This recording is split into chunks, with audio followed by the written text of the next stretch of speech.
Dans la vidéo traitant de l'innovation sociale, et que je vous invite si besoin à visionner, nous avons vu que l'innovation sociale se définissait comme le fait d'apporter des solutions à des enjeux sociaux ou environnementaux auxquels ni les politiques publiques, ni les produits et services proposés par le marché ne savent répondre efficacement aujourd'hui.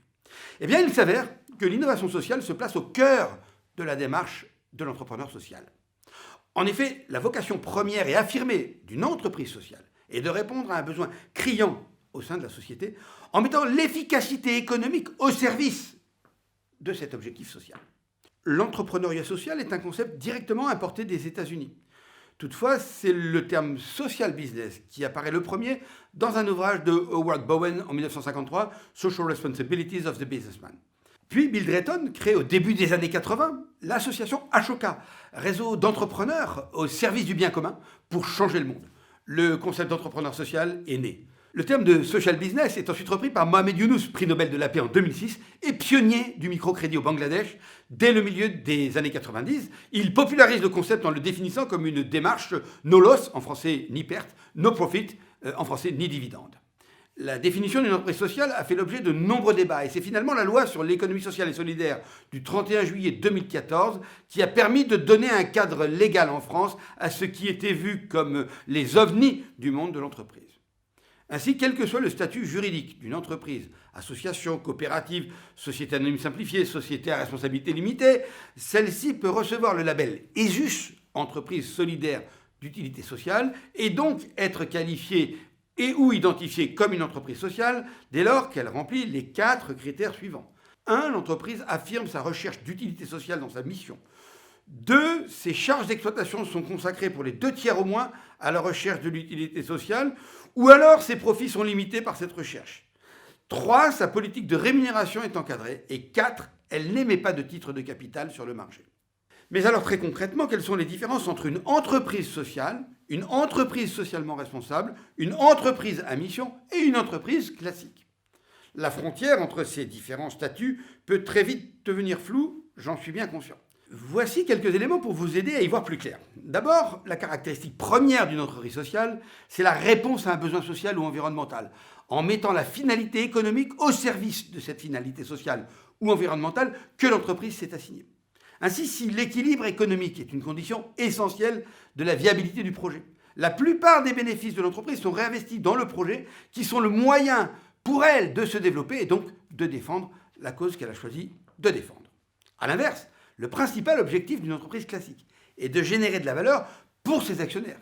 L'impact social n'est donc pas une fin en soi pour elle, mais tenir compte des dimensions sociales et environnementales de son activité devient progressivement un impératif.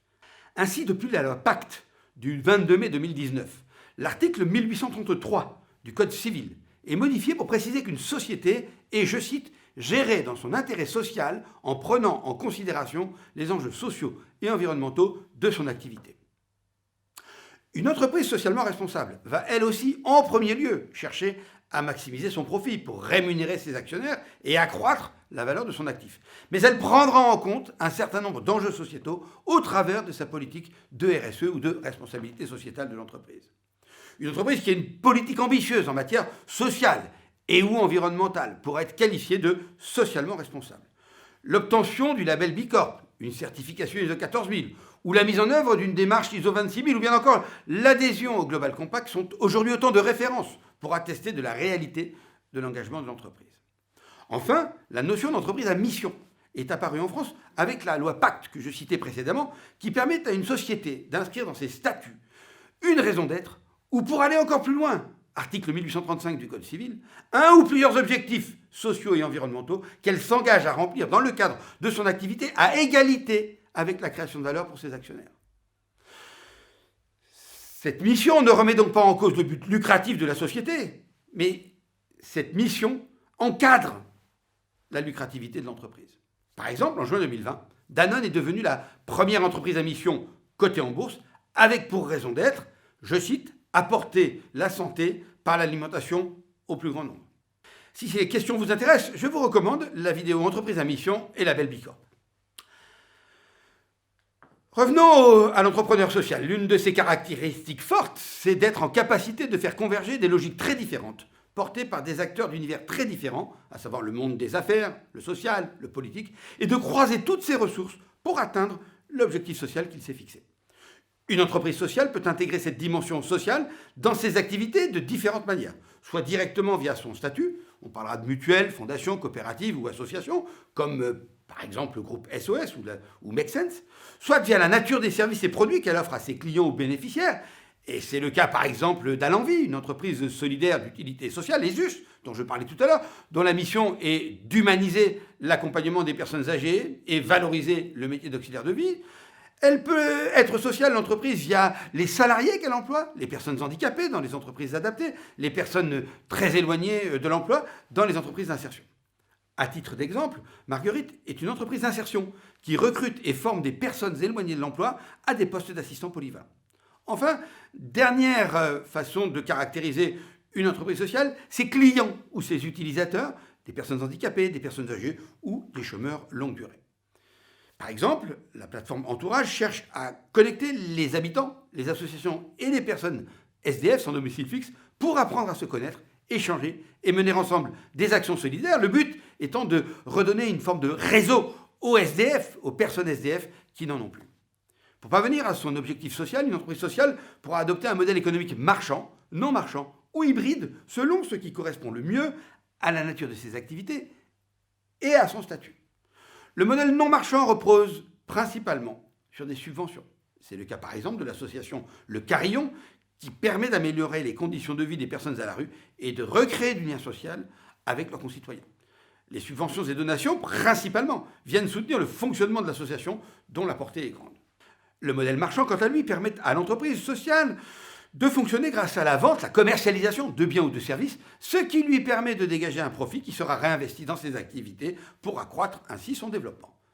Par exemple, Les Talents d'Alphonse est une SAS, Société Anonyme Simplifiée, qui propose à des retraités actifs de partager leur savoir-faire à une communauté de curieux. Un pourcentage des frais est prélevé sur chaque cours, ce qui permet à l'entreprise de financer ses activités. Enfin, le modèle hybride, comme son nom l'indique, permet à l'organisation de combiner recettes commerciales et subventions pour développer ses activités. Emmaüs, par exemple, a développé de nombreuses activités connexes au soutien des plus démunis, dont certains avec un modèle économique commercial. C'est le cas des réseaux Emmaüs Défi, boutique solidaire d'Emmaüs. Le modèle économique de l'entreprise sociale se distingue donc de celui des entreprises traditionnelles par plusieurs aspects, le montage financier, la structure juridique et les ressources humaines à disposition. Ce modèle économique est généralement plus complexe pour une entreprise sociale qui cherchera toujours à optimiser la valeur sociale créée par ses activités et à la valoriser en réalisant par exemple une mesure d'impact social auprès de ses parties prenantes. Et c'est exactement ce qui fait la richesse et l'intérêt de cet écosystème entrepreneurial et durable. Si cette question vous intéresse, je vous recommande la vidéo que nous avons réalisée sur la mesure d'impact social.